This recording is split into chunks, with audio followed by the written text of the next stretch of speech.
नहीं मिली है, इसके लिए एक लंबी यात्रा करनी पड़ी है, आजादी की यात्रा। इस यात्रा में हजारों लाखों लोगों ने अपनी जान की कुर्बानी दी। 1919 जलियांवाला बाग। आज हमारी बैसाखी का दिन है, लेकिन पूरा पंजाब बैसाखी नहीं मनाएगा। हम सब बैसाखी नहीं मनाएंगे।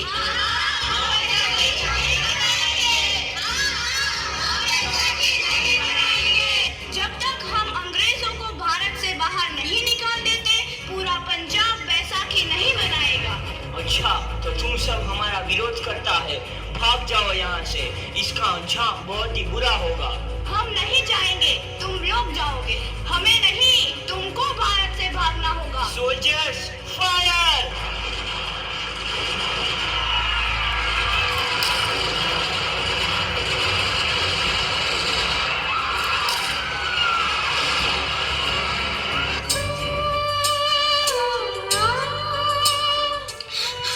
ये जमीन हमारी, ये धरती हमारी, ये खेत हमारे। अभी थोड़ी देर पहले हमारी ये फसलें लहरा रही थी, पर इन अंग्रेजों ने हमारी फसलें बर्बाद कर दी। इन अंग्रेजों ने एक ही झटके में इन सब फसलों को काट दिया। अंग्रेजों, तुम्हारे इस अत्याचार से हम डरेंगे नहीं, इस अत्याचार का बदला लेकर रहेंगे, हम आजादी लेकर रहेंगे। जलियांवाला बाग हर हिंदुस्तानी की आंख नम कर गया। इस कांड में कितने मासूमों की आहुति चढ़ गई, इतनी हैवानियत से इंसानियत कत्ल कर दी गई। जलियांवाला बाग के हत्याकांड ने आजादी की आग में घी देने का काम किया। मासूम औरतों, बच्चों की दर्द भरी चीखें और सिसकियां इनकलाब का गूंज बनकर उभरी। लाला लाजपत राय, भगत सिंह, राजगुरु, सुखदेव सरीखे क्रांतिकारियों ने भारत की इस जमीन से विदेशी दरिंदों को निकाल फेंकने के मंसूबे मजबूत कर लिए। 8 अप्रैल 1929 लाला लाजपत राय के नेतृत्व में साइमन कमीशन के खिलाफ एक भारी जुलूस निकाला गया। Simon commission, Simon commission, Simon commission, Simon commission, Simon commission, Simon commission, Simon commission, Simon commission, Simon commission. बेवकूफ इंडियंस, तुमको हमारी बात समझ में नहीं आती। Stop this. साइमन कमीशन नहीं मानता। आई से स्टॉप दिस। लाला जी, आप आगे बढ़ो, हम आपके साथ हैं। लाला जी, संघर्ष करो, हम आपके साथ हैं। लाला जी, संघर्ष करो, हम आपके साथ हैं। लाठी चार्ज करो!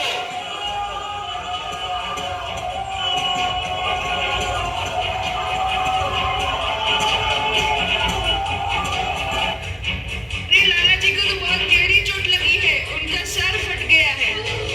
मेरे शरीर में लगी एक एक लाठी अंग्रेजी सरकार के कफन में कील का काम करेगी। ये आजादी की लड़ाई रुकनी नहीं चाहिए। ये जिम्मेदारी मैं तुम सबको सौंप कर जा रहा हूँ। लाला लाजपत राय की दर्दनाक मौत के बाद भगत सिंह, सुखदेव, राजगुरु वतन के इन मतवालों के खून में ऐसा उबाल आया जिसका सामना करना अंग्रेजी सरकार के लिए मुश्किल हो गया। अंग्रेजों को करारा जवाब देने के लिए स्कॉट और सैंडर्स को मारने की रूपरेखा रची गई।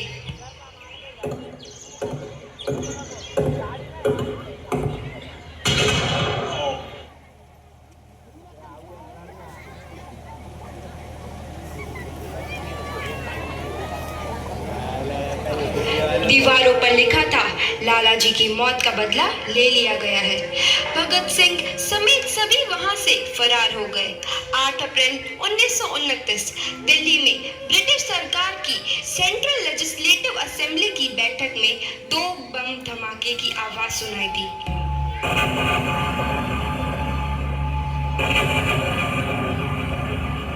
इन धमाकों ने अंग्रेजी हुकूमत को हिलाकर रख दिया। इस घटना को अंजाम देने वाले भगत सिंह, राजगुरु और सुखदेव ने अपने आप को अंग्रेजों के हवाले कर दिया। 1930 को अदालत ने अपना फैसला सुनाया। मुलजिम भगत सिंह, मुलजिम राजगुरु, मुलजिम सुखदेव को दफा 121 और दफा 302 के तहत ये अदालत तीनों को मुजरिम करार देती है और इस गुस्ताखी के लिए ये अदालत इन तीनों को सजाए मौत की सजा सुनाती है। सरफरोशी की तमन्ना अब हमारे दिल में है, देखना है जोर कितना बाजुए कातिल में है।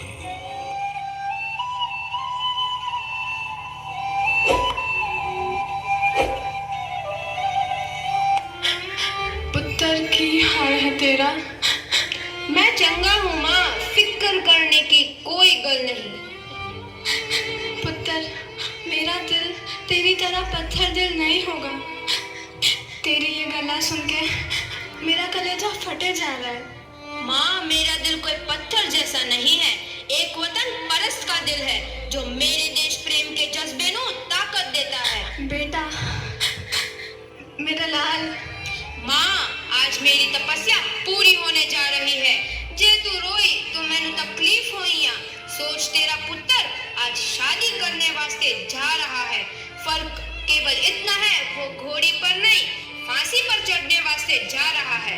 आज तू क्रांतिकारी की माँ है, कल तू एक शहीद की माँ होगी। माँ, पुत्र भगत, तू इतनी छोटी उम्र में हम सबको छोड़ के चला जाएगा। तूने जिंदगी में देखा ही क्या है पुत्र? मैंने अपनी माँ देखी है जिसने मुझे एक ही बात बताई है कि बेटे, अपने देश के लिए एक बार मरना 100 बार जन्म लेने के बराबर होता है। अच्छा माँ, अब आशीर्वाद दे, आखिरी बार विदाई लेने का समय आ गया है। भगत, मेरे लाल।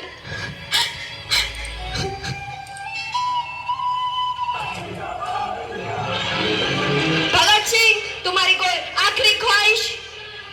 हमारे हाथ खोल दिए जाए।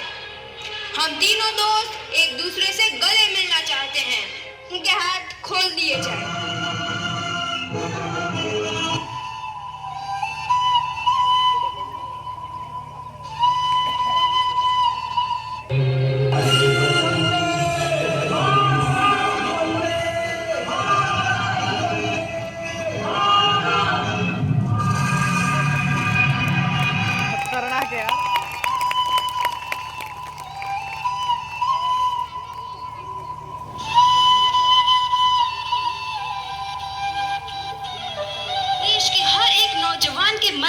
आजादी की नई उमंग हिलोरे लेने लगी।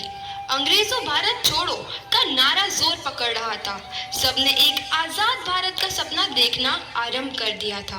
हर कोई अपने अपने ढंग से इस महायज्ञ में अपनी आहुति दे रहा था। सुभाष चंद्र बोस, रानी लक्ष्मीबाई, तात्या टोपे और मंगल पांडे जैसे शहीदों की कुर्बानी रंग लाई। 15 अगस्त 1947 को भारत आजाद हुआ।